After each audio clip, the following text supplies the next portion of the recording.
সর্বশেষ যুব এশিয়া কাপে চ্যাম্পিয়ন বাংলাদেশ অনূর্ধ্ব-19 দলকে নেতৃত্ব দেয়া আজিজুল হাকিম তামিমের নাম মানুষের মুখে মুখে। গত ডিসেম্বরে হওয়া যুব এশিয়া কাপ এবং NCL T20 টুর্নামেন্টেও খুলনা বিভাগের হয়ে সুযোগ পেয়ে নিজের সামর্থ্য প্রমাণ করেছেন। যশোরের এই ক্রিকেটার এবার সিনিয়র ক্রিকেটারদের সঙ্গে চলমান BPL এ ঝলক দেখানোর অপেক্ষায়।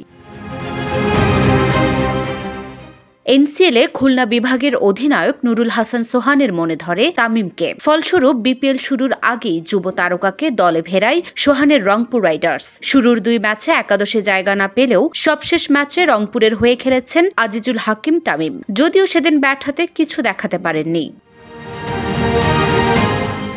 ফরচুন বরিশালের বিপক্ষে রানের খাতার খোলার আগেই ফিরে যান তামিম। যুবদলে তারই সতীর্থ ইকবাল হোসেন ইমনের প্রথম বলেই গালি পয়েন্টে ক্যাচ তুলে নেন এই ওপেনার, যদিও সেই ম্যাচে জয় তুলে নেয় রংপুর। ঢাকার প্রাথমিক পর্ব শেষে BPL এখন সিলেটে গড়ানোর অপেক্ষা। ইতোমধ্যে রংপুর রাইডার্স অনুশীলনও শুরু করেছে।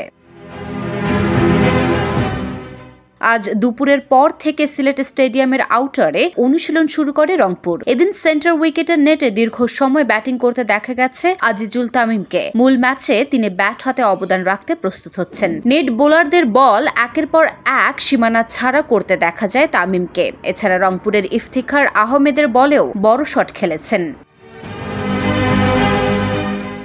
পাওয়ার হিটিং বা নিজের শক্তিমত্তা নিয়ে তামিমের নতুন করে জানানোর কিছু নেই। যুব এশিয়া কাপে 4 ম্যাচে ৬২.44 গড়ে টুর্নামেন্টের দ্বিতীয় সর্বোচ্চ ১৮৮ রান করেন তিনি। তবে BPL এ নিজের প্রথম ম্যাচের ব্যর্থতা ভুলতেই যেন আজিজুল তামিম অনুশীলনে মরিয়াছিলেন। ছন্দ ফিরে পাওয়ার তীব্র আকাঙ্ক্ষা দেখা গেছে তার মধ্যে। আরেক নেটে এদিন পেসার নাহিদ রানাকেও দেখা গেল ব্যাটারের ভূমিকায়। বিশেষ করে লোয়ার অর্ডারের জন্যই প্রস্তুতি সারছেন এই গতি তারকা।